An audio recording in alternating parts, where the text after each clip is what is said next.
Ladies and gentlemen, the President of the United States, William Jefferson Clinton. En cuanto lo vi por primera vez, supe que me habían transportado a otro nivel. Y recuerdo que me dije, este muchacho está muy bien. There is nothing wrong with America that cannot be cured by what is right with America. Es sincero respecto a los valores que ejemplifican la política de la época que le ha tocado vivir. This is our time. Let us embrace it. La misma ambición, el mismo empuje, la misma energía, los mismos intereses e ideas que le empujan en una dirección sana, le empujan también hacia otros caminos. No se puede separar al Clinton bueno del malo. Se desvive por los halagos, pide siempre pruebas de aprobación. Luego el paso siguiente fue bajarse los pantalones, exhibirse ante mí y preguntarme si quería besarlo. Me tocó el pecho.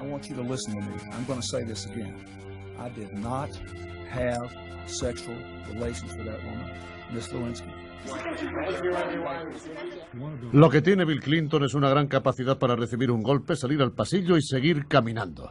Indeed, I did have a relationship with Miss Lewinsky that was not appropriate. In fact, it was wrong. Ha respondido a las acusaciones con una total falta de sinceridad.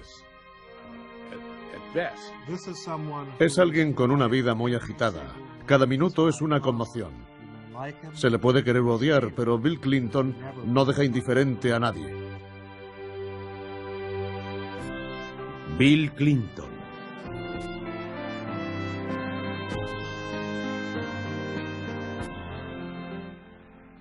Bill Clinton ha empleado todas sus energías preparándose para ser presidente.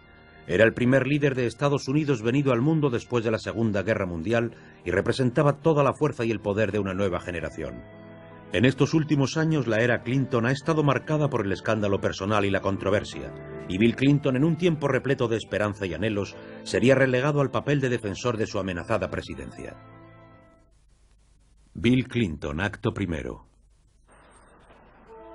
A mediados de los años 40, Hope era una tranquila y apartada ciudad del suroeste de Arkansas, conocida principalmente por el cultivo de sus enormes sandías. Como todas las ciudades del sur, estaba dividida entre una amplia población rural blanca de clase media-baja y sus vecinos pobres, los negros. El 19 de agosto de 1946, William Jefferson Blight IV nació mediante cesárea en el hospital Julia Chester. Una vez dada de alta, Virginia Blight y su hijo fueron a vivir con Edith y Eldridge Cassidy, los padres de Virginia. Al cabo de un año, Virginia, que era enfermera con experiencia, viajó de Hope a Nueva Orleans para iniciar estudios de anestesista. Bill quedó con sus abuelos. Su abuelo, el señor Cassidy, llegó a ser el sustituto del padre de Bill en múltiples aspectos, y Bill pasaba mucho tiempo con él. Los Cassidy tenían una tienda de comestibles en un barrio negro. Como la mayoría de estas tiendas del sur, era también un lugar de encuentro. Y antes de que Bill hubiera crecido lo bastante para alcanzar al mostrador, ya tenía amistad con esos muchachos negros a los que los blancos miraban por encima del hombro. Ese contacto diario con la gente de color, el verlos, el trabajar con ellos, le proporcionó un sentido especial y una experiencia como muy poca gente de esa edad y en aquellos tiempos pudiera tener. Virginia regresó a Hope en 1950 y se casó con un comerciante de automóviles, Roger Clinton de nombre, quien 2 años más tarde vendió su negocio y se trasladó con su familia a Hot Springs. En los años 50, Hot Springs era el paraíso de gángsters fugados, un oasis para el vicio en medio de la región de la Biblia. La calle principal estaba plagada de casas de baños, hoteles muy animados y bares. Los Clinton fueron a vivir a una casa perteneciente al hermano de Roger, Raymond, propietario del mayor comercio de coches de la ciudad. La trastienda era el lugar a donde iban los hombres a hacer negocios. Se sentaban y fumaban cigarros. Era esa clase de sitio donde se puede decir que la ciudad se mueve. En ese ambiente creció el joven Bill Clinton, en un ambiente muy politizado y en cierta manera corrupto. Tras todo ese brillo y glamour, Hot Springs era en muchos aspectos una típica ciudad americana de los 50, es decir, sana, segura y estable, un buen lugar para tener familia. En 1956 los Clinton tuvieron otro hijo, Roger Jr. En el patio interior jugaban al fútbol. También jugaban al baloncesto y había música. Siempre había música de fondo. La música fue una parte importante de los años jóvenes de Bill. Le encantaban las big band y el jazz tipo bebop. En el instituto aprendió a tocar el saxo tenor y luego estuvo tocando en la banda. Era un magnífico músico de jazz. Yo le daba los arreglos orquestales más difíciles. Dios mío, unos tonos dificilísimos. Pero él lo tocaba todo como si no hubiera hecho otra cosa en su vida. Virginia Clinton apoyó a su hijo en su interés por la música. En estas películas caseras se aprecia cómo su carácter sociable y animado hacía del hogar de los Clinton un sitio agradable para estar.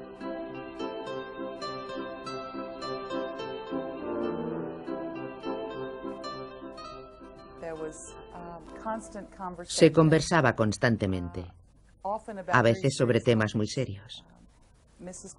Cuando la señora Clinton, Virginia, volvía del trabajo, soltaba su bolso sobre una silla y generalmente decía lo siguiente: no os vais a creer lo que ha pasado hoy. Virginia creía en un mundo con dos pilares inamovibles. Uno, que no hay nada como el mañana. Y otro, que su familia, aquellos a los que amaba, no podrían nunca dejar de ser buena gente. Esto incluía a Roger Clinton, que siempre estaba de borrachera y una vez abusó de ella físicamente. Bill fue el mediador, el que consoló a su madre, asumiendo el papel de la figura del padre. Era alto y aparentaba más edad de la que tenía. También era muy popular y brillante en el colegio. Siempre quería ser el mejor en todas las materias, cualesquiera que fuesen. Quería saber de todo, ser muy completo. Tenía una meta que alcanzar y además era un líder. Era el líder, el presidente, el jefe del conjunto. Su actuación en el instituto le hizo acreedor a un puesto en el campamento de verano de la Legión Americana de Arkansas. En el campo fue elegido para representar a Arkansas en la conferencia nacional llamada Nación de los Muchachos, que tuvo lugar en Washington, D.C. En julio de 1963, Bill Clinton llegó al Capitolio. Estas 2 semanas dieron a Clinton la oportunidad de ver cómo se trabajaba en Washington, pudiendo conocer a algunos congresistas y senadores y, lo mejor de todo, a su ídolo, el presidente John Fitzgerald Kennedy. Estuvo con John Kennedy y trajo una foto de cuando se dieron la mano. Yo ya sabía, una madre lo sabe todo. Clinton vio su futuro en la política. El primer paso lo dio inscribiéndose en la Universidad de Georgetown, en la Escuela de Asuntos Extranjeros, en otoño de 1964. Y aquí lo tenemos, a sus 17 años. El único baptista del sur en una universidad de clase media alta, predominantemente católica. Al mes y medio de su llegada a Washington, ya es presidente de los estudiantes. Y de nuevo es él quien estrecha manos, las de los estudiantes diciendo: hola, soy Bill Clinton de Hot Spring, Arkansas. La educación política de Clinton comenzó en Georgetown, donde estudió ciencias políticas. Durante las vacaciones de 1966, se ofreció voluntario para trabajar en la campaña de Frank Holtz para gobernador de Arkansas. Holtz perdió, pero su sentido de la organización le valió a Clinton un puesto en el despacho senatorial de J. William Fulbright en Washington. Fulbright era declarado enemigo de la guerra del Vietnam y Clinton compartió pronto sus ideas. La guerra cambiaba la vida en el campus. La agitación estudiantil iba en aumento. En 1967 Clinton se presentó a la presidencia del Consejo Estudiantil. Había mantenido siempre estrecho contacto con la administración jesuita de Georgetown y no estaba de acuerdo con el ambiente del campus, opuesto al sistema establecido. Fue derrotado por un individuo de carácter maleable, más conservador que Clinton ideológicamente, pero que sabía cómo desenvolverse en el ambiente rebelde que había en el campus en aquellos momentos. A la derrota de Clinton se sumó la mala noticia de que su padrastro fallecía de cáncer. Regresó a Hot Springs.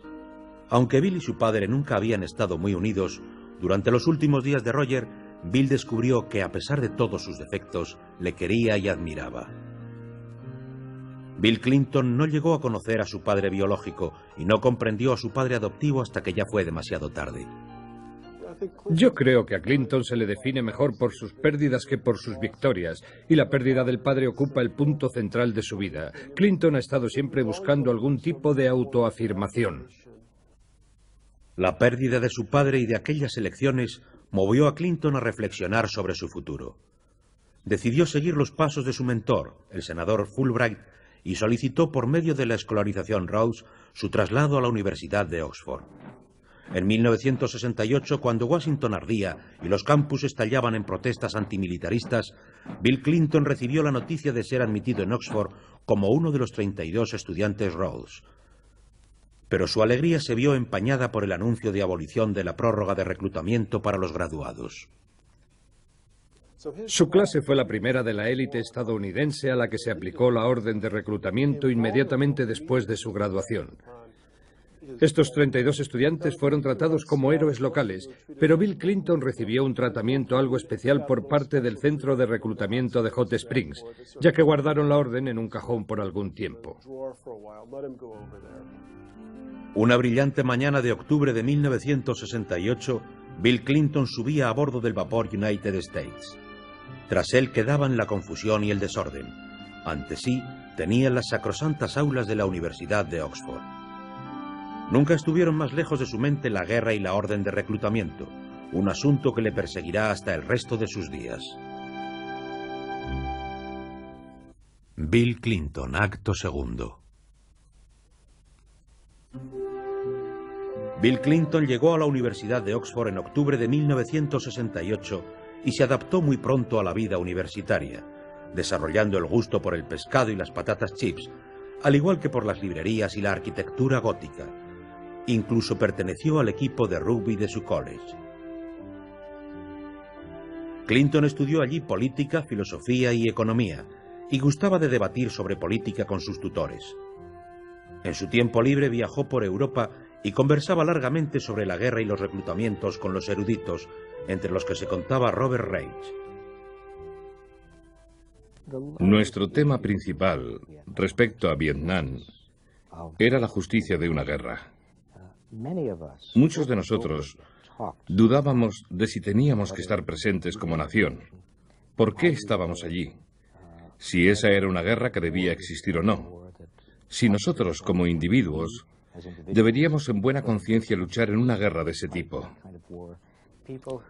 Nos parecía que era inmoral, que era una locura, que personas que tenían tanto que ofrecer a la sociedad, gente brillante e inteligente, cuyo cometido debería ser trabajar en pro de un mundo mejor, perdiesen la vida en una guerra estúpida y frívola. Las discusiones teóricas se hicieron realidad en mayo de 1969, cuando en la oficina de reclutamiento de Arkansas se ordenó a Clinton presentarse para su incorporación a filas. Él tenía tres opciones: luchar en una guerra a la que era contrario, desertar y ser procesado por ello, o unirse a la Guardia Nacional en el Cuerpo para Entrenamiento de Oficiales de la Reserva. El 17 de julio, Clinton visitó al coronel Holmes, Universidad de Arkansas, y consiguió una prórroga con vistas a enrolarse unos meses más tarde. Procedía de Arkansas, de un ambiente en el que se reverenciaba todo lo militar. La mayoría de sus compañeros de instituto estaban en esa línea, por lo que Clinton se debatía entre el deseo de escapar al reclutamiento y el sentimiento de culpa por lo que estaba haciendo. Dos de sus mejores amigos del instituto de Hot Springs, Bert Jeffries y Mike Thomas, habían caído en Vietnam. Pero los sentimientos encontrados de Clinton respecto al reclutamiento no le impidieron trabajar activamente en la política antimilitarista, volviendo a Oxford en otoño y participando en manifestaciones ante la Embajada de Estados Unidos en Londres. Esto coincidió en el tiempo con una reducción de envíos de tropas a Vietnam, anunciando el gobierno que el sistema de reclutamiento sería sustituido en diciembre por el de sorteo. El primer sorteo tuvo lugar el 1 de diciembre, y a Clinton le correspondió el número 311 por su fecha de nacimiento, un número tan alto que tenía garantizada la no incorporación a filas. 2 días después, Clinton escribió al coronel Holmes diciéndole que el programa del Cuerpo para Entrenamiento de Oficiales de la Reserva era para él un compromiso censurable y que no tenía interés en acogerse al mismo. En su lugar decidió terminar su segundo año en Oxford y tomarse tiempo para viajar por Europa y la Unión Soviética. En otoño de 1970 se incorporó a la Facultad de Derecho de Yale. En realidad no le interesaba ser abogado, lo que quería era cubrir el expediente. Muchos de sus amigos de Oxford estaban ya en Yale, porque esta era la facultad a la que por entonces era obligado a asistir. Así reanudaba sus contactos, esos contactos que le servirían para el resto de su vida y de los cuales el más importante fue Hillary Rodham. Hillary Rodham era una política nata en ascenso que atrajo la atención nacional en el Wesley College por su ardiente diatriba contra el autor del discurso de apertura, por no tener en cuenta los problemas de su generación.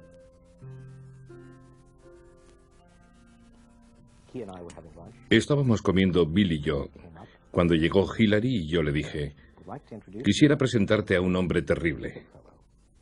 Los presenté y así empezó todo. Aunque ellos dicen que no fue entonces, sino 2 semanas más tarde, cuando se vieron en la librería de Yale. I thought that he was great looking and he was fun and he was just somebody who challenged and made you happy all the time. I've just never met anybody like Bill.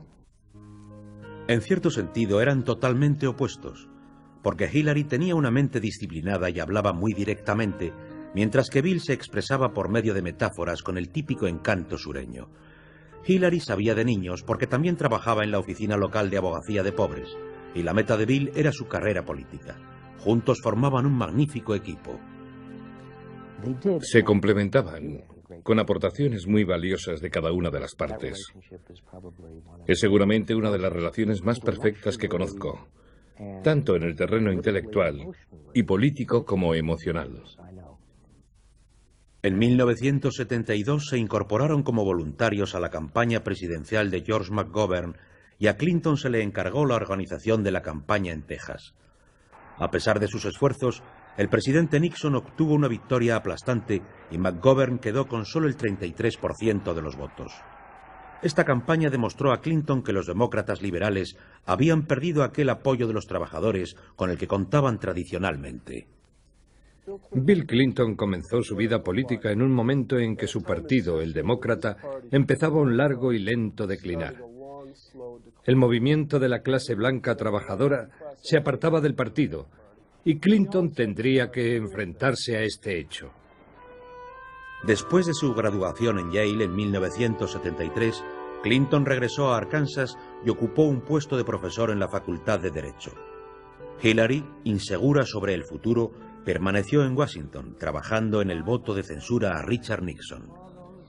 El Watergate había puesto a los republicanos a la defensiva, y en 1974 el congresista republicano de Arkansas John Paul Hammersmith se presentó a la reelección. Clinton decidió empezar su propia carrera política, y al comprobar que su campaña ganaba adeptos, se dirigió a la cúpula demócrata de Arkansas en busca de apoyo.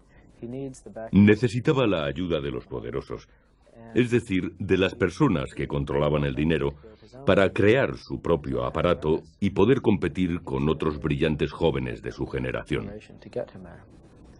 Clinton fue derrotado por un escaso margen de 800 votos, pero estaba lejos del desánimo, pues en el espacio de pocos meses había pasado de ser un don nadie al político de mayor empuje de Arkansas. Esa derrota en favor de John Paul Hammersmith en 1974 fue la que realmente dio un sentido a la carrera política de Bill Clinton. 1974 fue el comienzo de su ascensión al poder. En los años siguientes dominaría la escena política de Arkansas y colocaría los pilares básicos de su futura presidencia. Bill Clinton, acto tercero. La corta derrota de Clinton en las elecciones al Congreso de 1974 le colocaría en el arranque de su carrera política en Arkansas y en una encrucijada en cuanto a su relación con Hillary Rodham. Para ella se trataba de elegir entre una carrera política propia en Washington y Bill Clinton. Ya fuera por amor o por política, Hillary terminó eligiendo a Bill Clinton. La boda se celebró el 11 de octubre de 1975. Compraron una casa en Fayetteville, Arkansas, y Hillary se unió a Bill en la Facultad de Derecho de la universidad. En 1976, Bill Clinton se presentó a fiscal general de Arkansas y ganó ampliamente. El matrimonio se trasladó a Little Rock y Hillary entró a trabajar en la Rose Law Firm. La actuación de Clinton como fiscal general le condujo a la victoria en las elecciones para gobernador del año 1978. Con 32 años, era el gobernador más joven que había tenido aquel estado. Después de hacerse cargo del puesto, Clinton se dedicó a un ambicioso programa de reformas por medio del cual apartó de la vida pública a poderosos hombres de negocios. La imagen pública que daban sus colaboradores era que tenían que dedicarse a solucionar los problemas de Clinton, y muchos de ellos ofendían, con su apariencia y actitudes, a una población tradicionalmente conservadora. Clinton trajo a muchas personas de fuera del estado, incluyendo a varios asesores de alto ranking que llevaban barba y sandalias en la oficina. Hasta pantalón corto llevaban algunos. Y además, su esposa no quería perder su apellido de soltera sin importarle lo que dijera la gente. En 1980 perdió las elecciones a gobernador frente al republicano Frank White. Fue el más joven exgobernador de la historia de Arkansas. Respondía exactamente al perfil de un graduado Rhodes, que es el de un joven brillante con un gran futuro tras de sí. Estaba desolado. Para Hillary fue una pérdida muy grande porque había renunciado a su propia carrera y ahora sería la principal encargada del sustento de la familia y del cuidado de su hija Chelsea, de 1 año de edad. Hillary decidió que era el momento de exponerse por el futuro de Bill y actuó en consecuencia.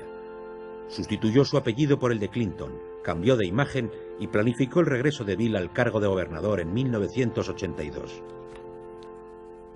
Se disculpó de forma rastrera diciendo que se había equivocado. Luego intentó hacer demasiadas cosas a una velocidad excesiva, por lo que el pueblo de Arkansas tuvo razón en echarle. Clinton hizo las paces con las fuerzas vivas de Arkansas y los votantes le perdonaron.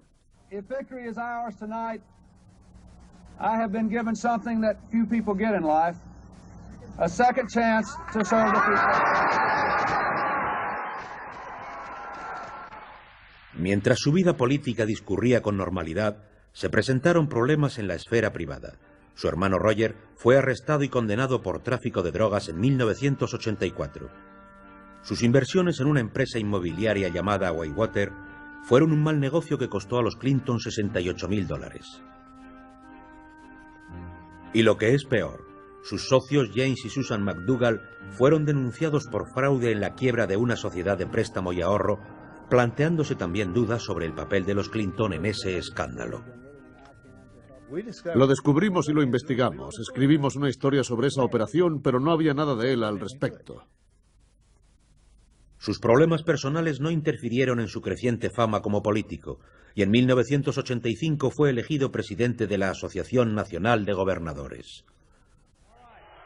En 1988 fue elegido para pronunciar el discurso de nominación de Michael Dukakis en la Convención Nacional de los Demócratas. La duración del discurso se había previsto en 15 minutos, pero él estuvo charlando durante más de 1 hora y media. Cuando terminó, los delegados respiraron aliviados. Michael Dukakis will never, never, never forget it. In closing. Su discurso fue un desastre y se le criticó sin piedad en los medios de difusión. Pero Clinton peleó a la contra y programó su aparición en el programa de Johnny Carson. Now the press kind of jumped on you pretty good. You think unfairly or what? I made a series of jokes, as you know, the next night. The truth is that I did it on purpose. I always wanted to be on this show in the worst way. Clinton tuvo mucha más audiencia en su animada actuación del programa de Carson que en el discurso de la convención demócrata. Lo que se preveía como un golpe letal se convirtió en un éxito de relaciones públicas. Es un hombre muy duro. Muchos le habían subestimado, pero él se encuentra a gusto cuando pelea y devuelve certeramente un golpe. Clinton sobrevivió a escándalos y burlas, saliendo aún más airoso de estos retos, pero lo peor estaba por venir. Como candidato a la presidencia, aprendería lo dura que la política puede llegar a ser. Bill Clinton, acto cuarto. Cuando Bill Clinton anunció en octubre de 1991 que se iba a presentar a la presidencia, inició la carrera que había estado preparando durante toda su vida. Pero el camino hacia la nominación estaba cubierto de minas que amenazaban con explotar bajo sus pies. La primera se llamaba Jennifer Flowers y era una periodista de la televisión de Arkansas que decía haber tenido una aventura con el gobernador Clinton. Clinton, sin embargo, no se acobardó. Si debía enfrentarse a la acusación de mujeriego, este era el momento, y cuanto antes mejor. Y así, en 1992, en el programa Super Bowl del domingo, con una audiencia estimada en 50 millones de personas, respondió a los cargos durante una hora entera. Su mujer Hillary estaba a su lado. I'm assuming from your answer that you're categorically denying that you ever had an affair with Jennifer Flowers. I've said that before, and so is she. Sin embargo, el gobernador se negó a entrar en detalles sobre el problema matrimonial que ambos admitían tener. Are you prepared tonight to say that you've never had an extramarital affair? I'm not prepared tonight to say that any married couple should ever discuss that with anyone but themselves. I'm not prepared to say that about anybody. Esas evasivas hicieron que mucha gente tuviera la impresión de que Bill Clinton hablaba con verdades a medias. Impresión que se vio reforzada cuando más tarde se le preguntó si había fumado marihuana en Oxford. And that when I was in England, I experimented with marijuana a time or two and I didn't like it. And didn't inhale and never tried it again. Siempre hay un atisbo de verdad en la tendencia de Clinton a añadir algo a las respuestas que se le piden. En este caso, desde luego, había verdad en ello, porque no se tragaba el humo cuando ya no quedaba nada que fumar. Pero Bill Clinton tenía muchos puntos a su favor en esa carrera por la nominación democrática, y uno de ellos era la suerte. Yo no creo que esperara ganar cuando se presentó en 1992, sino que lo consideraba una prueba que le prepararía para 1996. Clinton suponía que se presentaría otro candidato para la nominación, alguno de los pesos pesados del Partido Demócrata.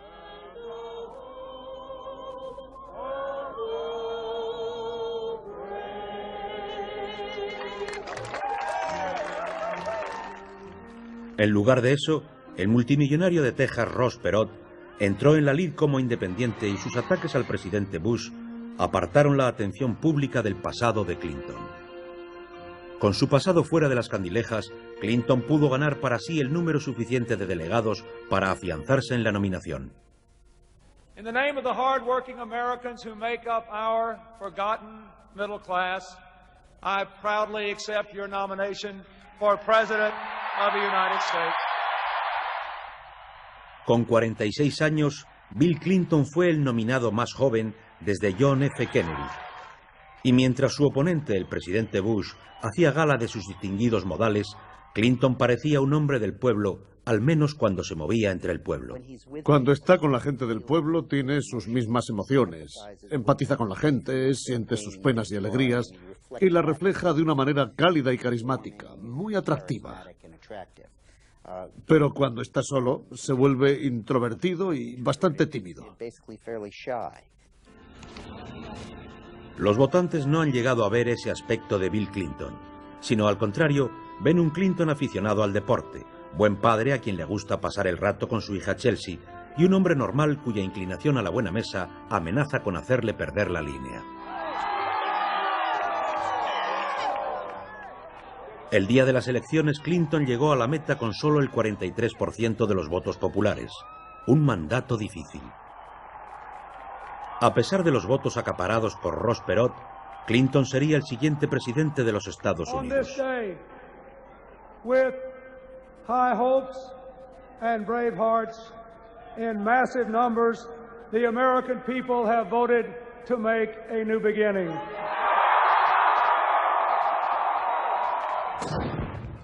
Fue un nuevo comienzo para América y para Bill Clinton. That I will faithfully execute the office of President of the United States. Aunque él tuvo que enfrentarse pronto al hecho de que presentarse a presidente y serlo eran dos cosas bien distintas. Clinton ya se había imaginado siempre lo que haría al llegar a la presidencia. Los ejemplos para él eran Franklin Roosevelt y John Kennedy, cuyos primeros 100 días fueron de una actividad enorme. Trató de imitarlos, pero todo resultó muy diferente de como él esperaba. Los republicanos nunca lo consideraron un legítimo presidente, sino una excrecencia, un error que al cabo de 4 años sería subsanado por ellos, y piensan mantener una guerra sin cuartel a base de una lista de escándalos. Los problemas se presentaron sin tardanza.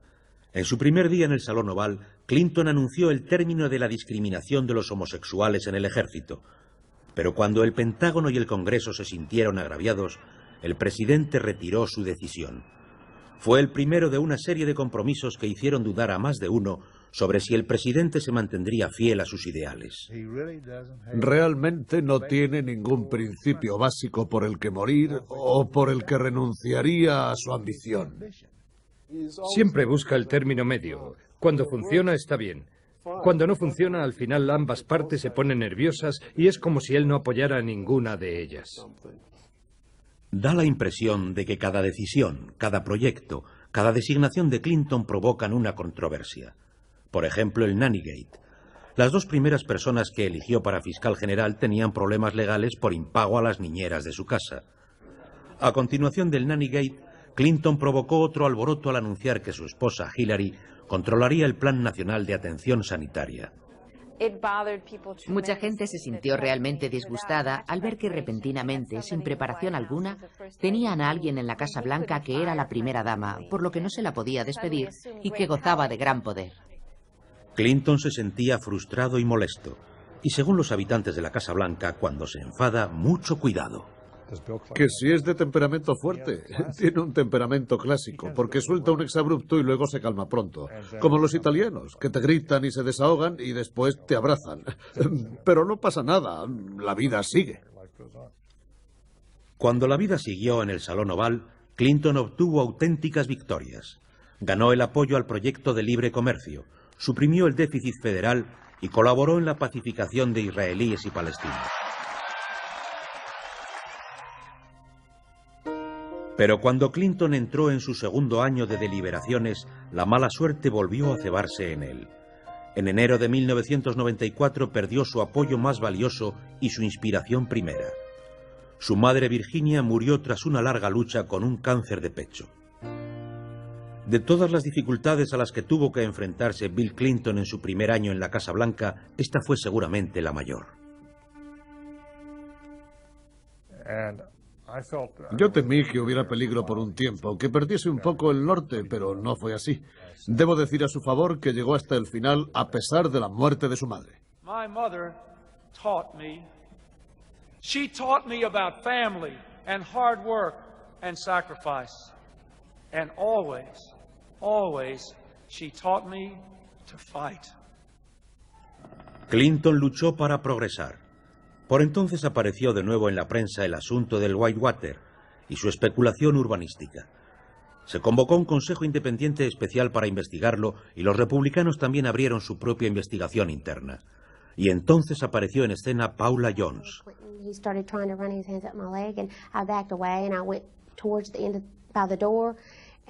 Jones, una antigua funcionaria de la administración de Arkansas, contó que en 1991 el entonces gobernador Clinton le hizo proposiciones deshonestas en la habitación de un hotel.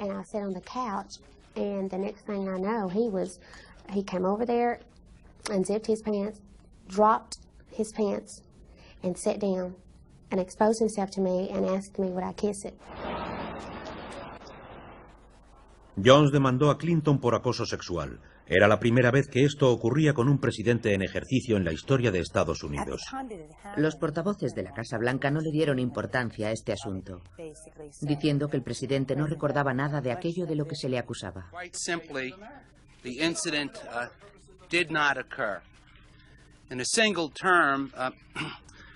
This complaint is tabloid trash with a legal caption on it.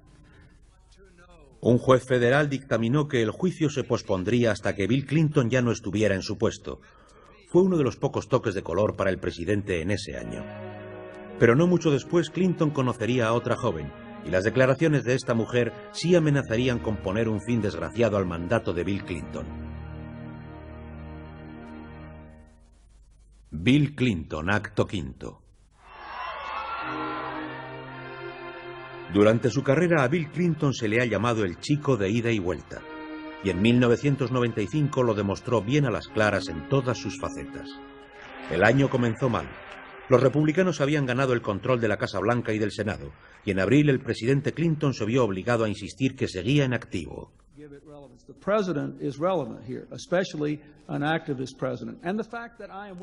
Pero al aproximarse las elecciones de 1996, Clinton acabó con los asuntos clave con que contaban los republicanos en su contra. Los delitos descendieron y la economía experimentó un gran empuje. Así a los republicanos no les quedó sino un asunto: Bill Clinton el hombre. I don't believe, frankly, that the Republicans could do anything to damage my character. They may be able to attack my reputation, but God is the ultimate judge of people's character. En 1996 los electores mostraron su confianza en Bill Clinton y fue reelegido. Today the American people have spoken. They have affirmed our course. They have told us to go forward. Al comenzar su segundo mandato, su proyecto era preparar a América para entrar en el siglo XXI, pero vino lo inesperado. En mayo de 1997, la Corte Suprema decidió que se procedería inmediatamente a la causa contra el presidente por el supuesto acoso sexual a Paula Jones. En esos momentos el presidente estaba ocupado con sus labores de padre, despidiéndose de su única hija, Chelsea, que partía para la universidad. Se puede decir lo que se quiera de los Clinton, pero han realizado una estupenda labor educacional con su hija Chelsea, que es una figura muy respetada, tanto por los republicanos como por los demócratas. Es muy equilibrada y creo que ambos padres han contribuido positivamente a la educación de su hija. Mientras Clinton se despedía de su hija, el abogado de Paula Jones investigaba buscando huellas de una posible relación extramarital del presidente Clinton. Empezaron con que querían hacerse una idea clara de lo que sería el modelo de acoso sexual del presidente. Y para ello miraron a ver qué encontraban en la Casa Blanca. El abogado supo de una becaria de 24 años llamada Monica Lewinsky. Existían rumores de que Mónica había presumido de tener una aventura con el presidente Clinton. Al interrogar el abogado a Mónica, ella negó bajo juramento haber tenido relaciones con el presidente. Pero entonces Linda Tripp, una antigua compañera de trabajo de Mónica, anunció que tenía grabadas conversaciones secretas con la exbecaria en las que ésta admitía haber mantenido relaciones sexuales con el presidente Clinton. También confesaba en la cinta que Clinton le había pedido que negase esa relación. Si aquello era cierto, el presidente era culpable de obstrucción a la justicia. Repentinamente, Bill Clinton se vio envuelto en un escándalo que amenazaba su presidencia. Todo el mundo recordará el ambiente de crisis absoluta que se respiraba durante aquellos primeros días, no solo en la Casa Blanca, sino también en Washington. Se hablaba de que el presidente Clinton debería dimitir. El presidente negó las acusaciones, pero de una forma que provocó aún más dudas. There is no improper relationship. The allegations I have read are not true. He has answered these allegations Ha respondido a las acusaciones con una total falta de sinceridad. Así que hay que pasarlas por un cedazo y muy cuidadosamente para saber lo que de verdad está queriendo decir. Los medios aportaban cada día algo nuevo al escándalo, y entre tanto el presidente viajaba a lugares lejanos. Recibió muchas críticas por esos viajes que parecían querer apartar la atención del asunto Lewinsky. Hubo más acusaciones sobre el comportamiento del presidente. Kathleen Willey, una antigua asesora de la Casa Blanca, hizo público que Clinton le había hecho proposiciones sexuales en la misma Casa Blanca.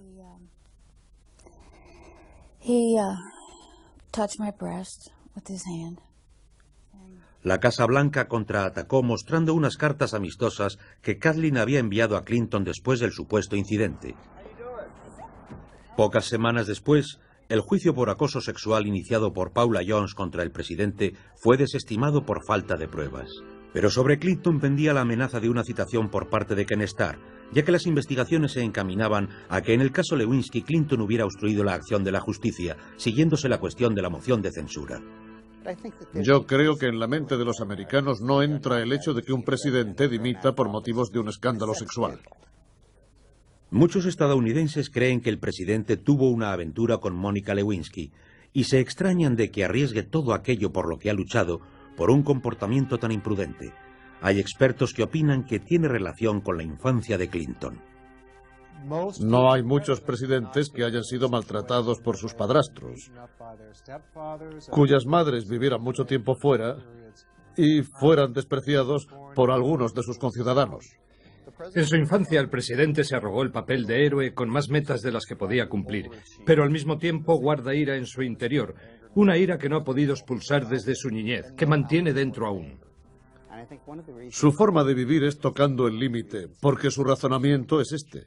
Yo puedo ganar la carrera, bien, ahora la voy a ganar a la pata coja, y ahora la voy a ganar con una mano atada a la espalda. El escándalo no cesaba, y la población se preguntaba qué efecto iba a tener sobre la primera familia. Hillary y Bill tienen un negocio en común, un negocio familiar llamado política. Son igual que el matrimonio que tiene una tienda. Ellos viven encima y la llevan ambos. Cuando en la tienda hay problemas, Hillary va a luchar por solucionarlos. Is this vast right-wing conspiracy that has been conspiring against my husband since the day he announced for president. Hillary no solo apoyó a su marido en los tiempos difíciles, sino también a su hija Chelsea. Estoy segura de que han hablado a menudo por teléfono y de que la señora Clinton habrá dicho a Chelsea que intente seguir con su vida. Pero en verano de 1998 las dificultades para la primera familia aumentaron, porque Bill Clinton tuvo que enfrentarse a la prueba más dura. El 6 de agosto, Mónica Lewinsky testificó ante el gran jurado de Ken Starr tras habérsele garantizado la inmunidad de enjuiciamiento criminal. Admitió haber tenido una aventura con el presidente. También entregó a los investigadores un vestido que, según decía, contenía restos de DNA tras un acto sexual con Clinton.